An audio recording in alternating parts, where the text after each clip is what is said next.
Hi everyone, my name is Milecia McGregor and I'm a developer advocate at Iterative.ai, but I specifically work on DVC, which is a data version control open source tool you can use to, version control your machine learning projects.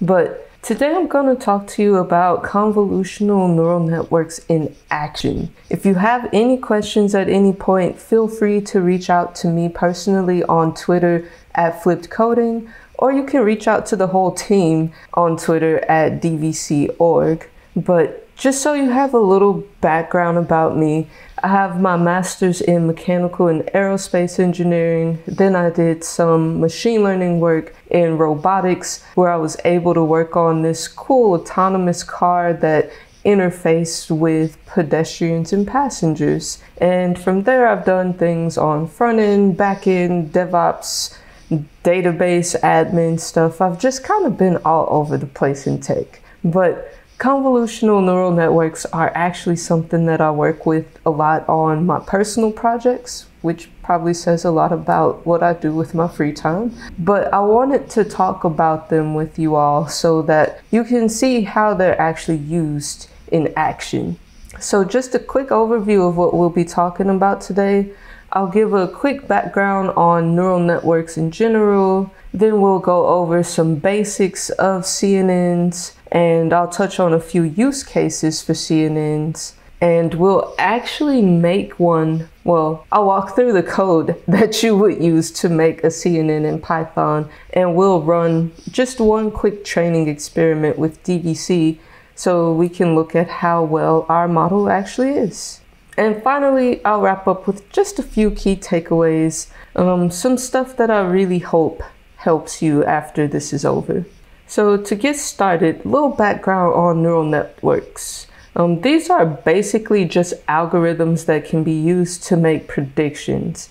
So they're made of these multiple layers of nodes, and this is what one node looks like. So the goal of a neural network is to take advantage of deep learning to try and imitate the way our brain works. So each node can be like a node in your brain or a neuron or something. You give it a certain number of inputs, and then a value is assigned to how important those inputs are to the problem you're trying to solve. Then some crazy math happens, and you go through an activation function to finally get your output or your prediction or whatever it is you're looking for. Now let's talk about some basics of CNNs. So a convolutional neural network has convolutions, and these are just math. So it's a linear operation that uses multiplication on set weights with inputs. But basically that means the filter is smaller than the input data. So you take the multiplication between your filter and the filter itself, like the filter patch, so the little part of the image that your CNN is going over. You take the filter patch and the filter and you get the dot product. But here's a picture to show what that looks like a little bit better. So the squares that you see in orange or yellow, I'm not sure which color that is, but the squares that you see in there are actually the filter-sized patch of the image, and the filter itself is this 3x3 matrix that is over that image. And as we perform these convolutions, you go across your image in a step called a stride. So if you have a stride length of 1, you would just scan from this 3x3 section, and then you'd shift the whole 3x3 matrix over to the next set of 3 squares until you run out, and then you drop down to the next row and you repeat until you have scanned the whole image with that filter. So when you do have your convolved feature at the end, basically this is just a smaller representation of what that image is. So usually we're using convolutions to pick out the features in the photo, like edges or maybe large landscape features, things that are really big and help define the overall image, basically. Because with CNNs, the gap that they fill in is that when you have just a regular neural network or you're using some kind of other algorithm to classify images, they might take that image and make it into this one-dimensional thing, which if you take an image and make it 1D, it takes a lot away from the context. So you need to have at least 2 dimensions with your images so that you get that spatial and temporal perspective of what's actually happening in the image. And when we use convolutions, it helps us both take advantage of a lot of the pre-processing that we get with CNNs, and it helps us get through our data faster because it takes the image and it squeezes it down into the features that really matter. That's what we're doing with our convolutions. So something else that's a major part of CNNs is the max pooling layer, or multiple layers if that's what your model needs. But max pooling is actually how we decrease our computational load that we need to process all of our data. So the way that this works, it returns the max value from the portion of the image covered by the kernel. So if I go back to this, the filter that's over our orange area is the kernel. So our kernel is 3 because we have this 3x3 chunk out of this element. And what this is saying is that it returns the largest value from that kernel. So with this one, this might not be the best example. This is a picture for something else, but this would return a 1 here just because that would be the largest number in this filter sized patch. So that's what's meant by max pooling. And when it's choosing this maximum value from the kernel, this helps act as a noise suppressant. So that max value represents some really bold feature in an image. For example, that might be a large tree that really takes up a good chunk of an image, or it could be something like a person that's standing in the foreground of an image. It's going through and picking out the most important features in each of those kernels as we go through the image with our convolution scan. So there are a lot of different types of CNNs. It just depends on the model you need and the problem you're trying to tackle. And 1D CNNs are usually used on time series data. Like I mentioned a little bit earlier, 1D isn't the greatest to process images just because you lose a lot of context of what's happening in an image. But if you have some kind of time series data, like maybe, I don't know why you would be interested in the weather changing in a way that you would need a CNN, but I'm sure there's an application for it. So anything that is time dependent, 1D CNNs will probably do a good job. And then 2D CNNs, which is what we've been talking about the most, these are used with image labeling, classification problems. It's kind of like the standard when we're trying to classify images now. And then there are 3-dimensional CNNs. This is getting into some more high-tech imagery. So you'll see this a lot in healthcare with things like CT scans and MRIs. You'll probably see it in some kind of crazy advanced scientific labs where they're doing stuff with electric fields maybe. I'm not sure. Whatever it is that they use to make 3D images, you might be able to process it with a 3D CNN. And you've seen what a 2D CNN looks like when you're scanning through with the convolution and during your max pooling, but a 3D CNN would look like a cube. And you would scan through different chunks of that cube and do your convolutions and your max pooling to get the most important features out of it. So that's how they use 3D CNNs for things like tumor detection or weird tissue issues. Tissue issues, that's, sorry. But that is a real practical use for convolutional neural nets. And just so we're clear, there's a few differences between convolutional neural nets and regular ones. But a big one is that CNNs save time on pre-processing data. So when they're scanning through the image and looking at the kernels, it's actually doing some feature extraction for us. So you don't have to have like a predefined set of features that you're looking for. CNNs do this discovery as they're going along. And I just spoke a little bit ahead of my second bullet point, but that's okay. But like I was saying, CNNs, they figure out the important characteristics as they go through that convolutional part of the process. But there is one thing where neural nets do shine a little bit more than CNNs, and that's when you don't have super large data sets. So typically anything under, I think it was 10,000 images, you might not get the best accuracy with CNNs. So convolutional neural nets do need a lot more data than regular neural nets to be super effective. So here's a few use cases for CNNs.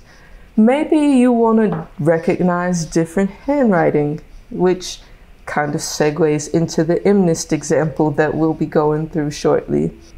Or maybe you're working on something like an autonomous car, or maybe you're trying to get a computer to identify certain parts as they pass a camera.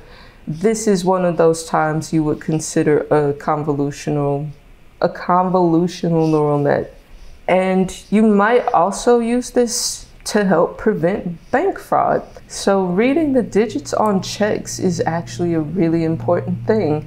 If you've ever deposited a check in an ATM or on a mobile app, there's probably been some kind of CNN behind that. And again, post offices have a lot of mail that they handle throughout the day, so they need some help when things are going down conveyor belts, I imagine. So, you know, it needs to make sure that the zip codes make sense and addresses make sense for handwritten letters, or even labels that have been printed off still need to be processed. And this is where CNNs really shine. So now for the fun part. I tested this literally 1 minute before I started this talk. So this live demo should work, but we'll see how things go. Let me go ahead and switch screens. Okay, so you can see my instance of VS Code. And I want to make sure to emphasize right now, you don't have to use Visual Studio Code to do any of the things that I'm doing. You can use whatever IDE you prefer. Nothing I'm doing is VS Code specific. You can even run all of these commands that I'm about to run in a regular old console, but I just like VS Code. Anyways, I have this example convolutional neural net set up for a MNIST example, but I also have it inside of a DVC pipeline because this is how I like to track my experiments, to see what models or what code changes, what hyperparameter values, or what data sets really make a big difference when I'm training my model. It just makes it easier to track stuff. But let's break down this convolutional neural net. So to start with, I'm just using PyTorch, and this is all built in. So this Torch neural net module, all of these convolution, max pool, linear things, this ReLU activation function, all of this is just part of PyTorch. But what we're doing initially is creating the neural net itself. So up here, this is where you'll have to know something about your data. So the data set that I'm working with, I know that I have one in channel from my image. Like, you might have multiple channels for your images if you're working with RGB images, like, you know, colored images.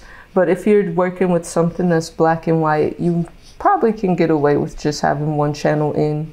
And then we'll have 8 channels going out, and we have a kernel size of 3. So the reason we have 8 channels going out is just because I know the size of my images, and this is about how much we'll be able to scan over and get from our convolution. And then we've added this padding because we only have 8. We want to make sure that we're capturing the edges of the image in case there's some important information there. So that's how we made our first convolution. Next, we have our max pool layer. And then this is where we'll go through that kernel size and make sure we have the max value for each kernel size patch. So this is where we get our noise suppression. This is how we make sure we're pulling out the more important features of our image. And then we have our next convolution. So you can have as many layers of convolutions and max pools as you need.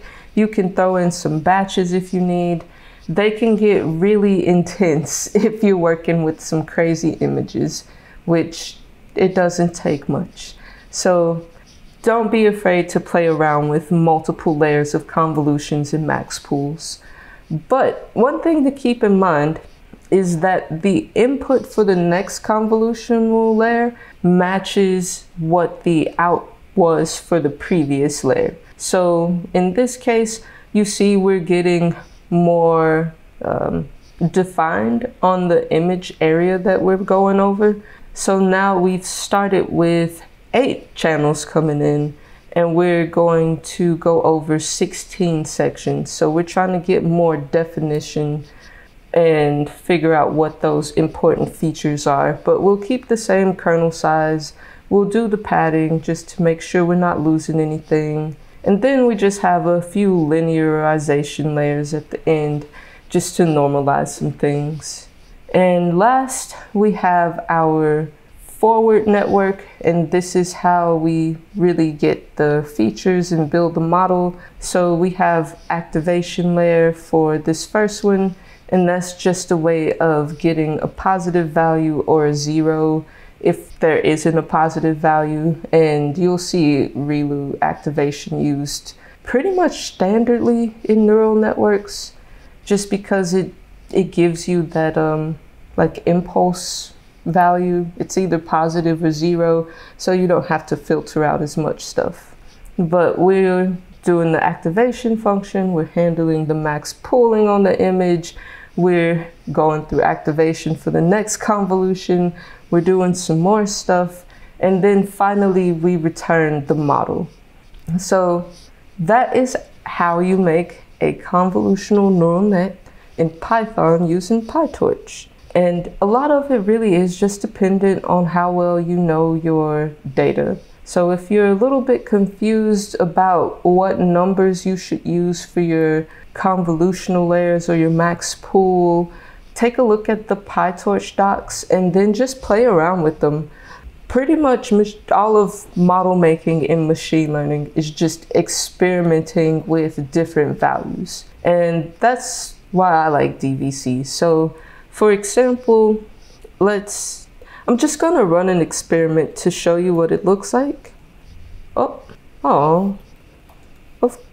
I told you I tested this not too long ago, like a literal minute before. And okay, it's not broken, but haven't made any changes. So let's say I didn't know how many out channels to have, and I'm gonna put 9 here just to see what happens. So when I run this experiment, DVC detects the change and it runs this training stage, but you'll notice that we have an error for this because I changed from 8 to 9, and it'll show you what the expected is for whatever our given image is, and we just change that back. Maybe we change the kernel size and I try to run that again. Let's see. No, that didn't work. So we'll change that back. Let's change something down here. Let's say we want 10 instead of 16. I wonder if that'll work. Nope.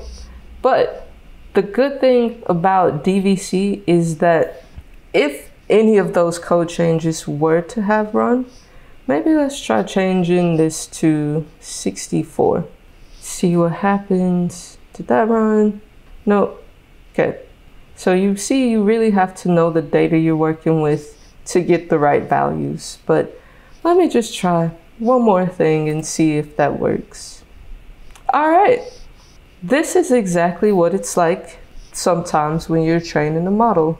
But basically, I'm gonna come change a hyperparameter. I'm gonna change my learning rate just to show y'all what it's like to run an experiment, because this is something else you might change if you're working with a convolutional neural net or a lot of other machine learning problems.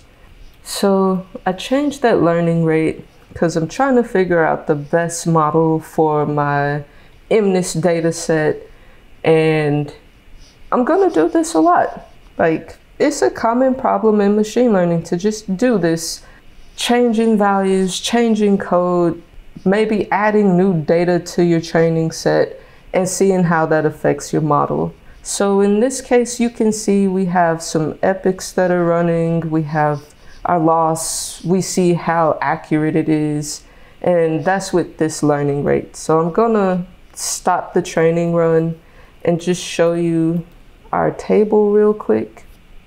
So yeah, if you look up here, you'll see my last run with this training rate. Yeah, it's not as great as we would want it to be, but 83% accuracy isn't that bad. But now that you've seen kind of how we make a CNN, how we run an experiment, I'm gonna switch back over to the slides and we can go ahead and finish up. So a few things I hope that you take away from this. Make sure that you compare a few different algorithms before you decide what's best for your application. So a CNN might be great for most images, but maybe you find something else that works better for your data set. It's okay to play around with different things to find what gives you the best. And then take advantage of what's already out there. You don't have to write everything from scratch to prove that you're just this great ML engineer. It's fine. We already know that you're great. Just take it easy. You don't have to do the hard math stuff anymore. Use those existing libraries like PyTorch and maybe even TensorFlow if you want to take the time to learn that. And then when you have a problem, especially in machine learning, try breaking it down into multiple steps. So that's something that a tool like DVC can really help with, is just you're able to reproduce every experiment you run. So if you're looking at your model and you're trying to figure out what value you changed to make it this good, then you'll have a record of the exact changes you made to make such a great model.